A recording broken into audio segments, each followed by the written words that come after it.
Hello everyone, welcome back to yet another video on direct taxes. Today we are going to discuss the determination of residential status of individuals which are introduced as a part of Annual Budget 2020. So let's have a discussion. Residential status is crucial for deciding whether your income is taxable in India or not. So these new set of rules are actually applicable from assessment year 21-22 onwards. That means for determining your income whether it is taxable in India for the year 2020-21. Okay, so let's see. And this video is applicable for those non-residents who are especially from GCC countries and confused with the new set of rules. And for professional colleagues who are pursuing their careers in CA or CMA or CS. Or for students who are appearing or pursuing their CA or CMA final or inter and appearing for May or June 2021 examination onwards. So, residential status in India is determined based on period of days or period of stay in India. Okay, so there are set of 3 rules as per section 6 subsection 1 and 1a. So let's have a look on these things. Number 1, if your period of stay in India is 182 days or more in a particular year, we will technically call it as previous year. Okay, in a particular year, then you are said to be what? A resident in India. Both the date of arrival and date of departure should be considered for counting this 182 days. And number 2, if your days of stay in India is 60 days or more in a year and 365 days or more in 4 preceding year to the previous year. Okay, that simply means for determining whether you are a resident in a particular year, you have to check whether your days of stay is 60 or more in that year and preceding 4 previous year. If the total number of days of stay is 365 days or more, then again you are said to be a resident. That is the second rule. And there is another concept that is called what? Deemed a resident. So these 3 are the conditions. These are alternative conditions. That means you have to satisfy any of this for being a resident in India. Okay, and actually there are certain relaxations for certain individuals from this second condition. That means the second condition is not applicable for Indian citizen who leaves India as a part of crew of an Indian ship. And again, for Indian citizen leaves India for employment purpose. And also for Indian citizen or Indian origin resides outside India, comes on a visit to India. For these 3 persons, the second rule is not applicable. And how to determine residential status for these 3? Let's have a look on it. Okay. First of all, we will start with determination of residential status for individuals who are citizens or Indian origins who comes on a visit in India or to India. Okay, for that first you have to check whether your income from Indian sources is more than 15 lakhs. That is the first point that you have to check. If you are an Indian citizen or a person of Indian origin who comes to India for a visit, then the first thing that you have to check is what? If you have a income from Indian sources for more than 15 lakhs, then what is the deciding criteria? And if your period of stay in India is 120 days or more, then you are treated as a resident in India. And again, if your total income from Indian sources is not more than 15 lakhs, then the period of days for determining residential status will be 182 days or more. Okay, again there is an explanation in income tax. What exactly is income from Indian sources? It means income other than income from foreign sources.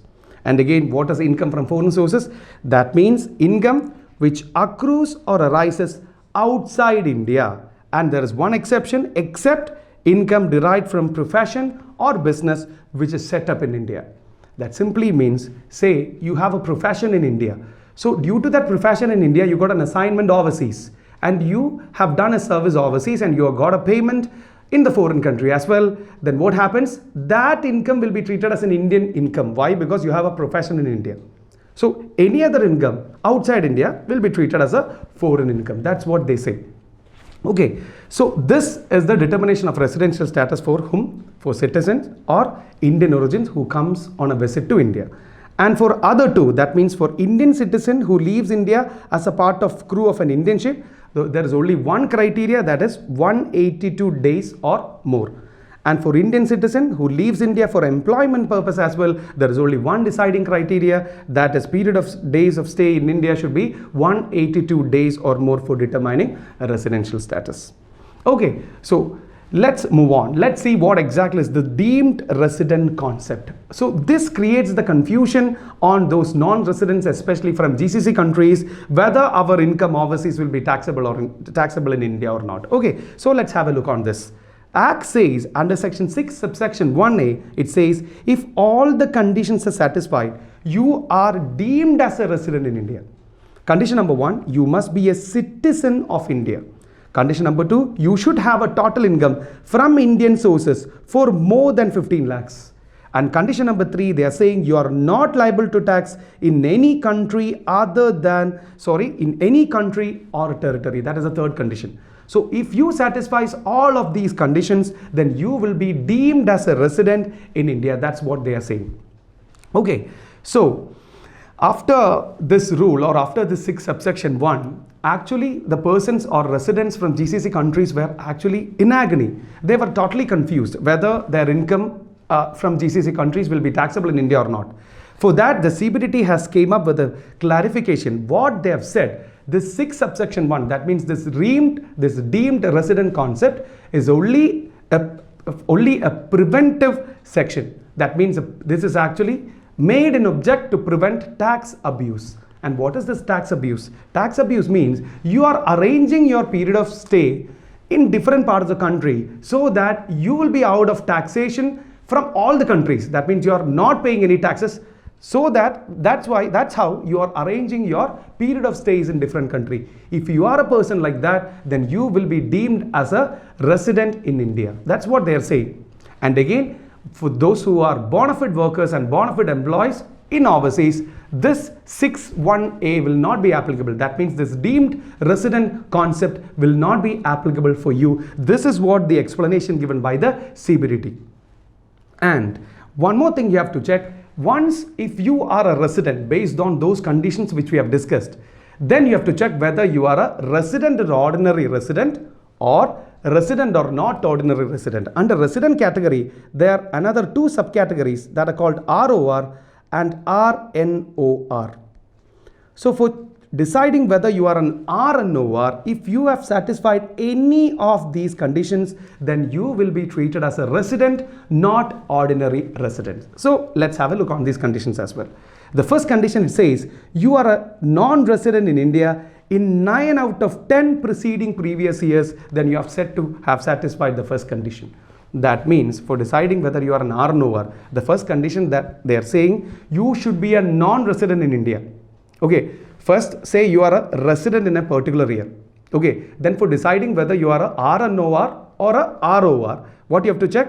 You have to take the 10 preceding previous years. Okay, out of the 10, in 9, if you are a non-resident, then you are a resident and not ordinary resident in the current previous year. That's what they are saying.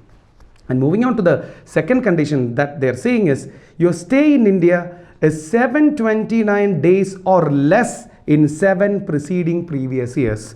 That means the current previous year, you have to check the preceding 7 previous years. If your days of stay in India is 729 or less in total in these 7 preceding years, then you are said to be, you have satisfied the second condition. That's what they are saying. And again they are saying if you are a citizen of India or a person of Indian origin having total income exceeding 15 lakh from Indian sources, if you are what? A citizen of India or a person of Indian origin and you have a total income from Indian sources of 15 lakhs, more than 15 lakhs, then you should be in India for 120 days or more, but less than 182 days or more. What they're saying, if you are in India for 120 days or more, you are treated as a resident. For determining whether you are an R and OR, your days of stay in India should be less than 182 days. That means it should be more than 120 and it should be less than 182 days. That's what the third condition is. And the fourth one, if you are a deemed resident under 6 subsection 1, then always you are treated as an RNOR. Say, I'll explain it once again. It is very simple. That means if you are a resident, then you have to check whether you are satisfying what? Any of these conditions. If you are satisfying any of these conditions, then you are treated as a resident but not ordinary residents. So these are the new amendments which are applicable for determining the residential status of individuals. So thank you for watching my video. For further queries or details, feel free to contact us on our email or mobile number. So thank you, take care and see you. Bye-bye.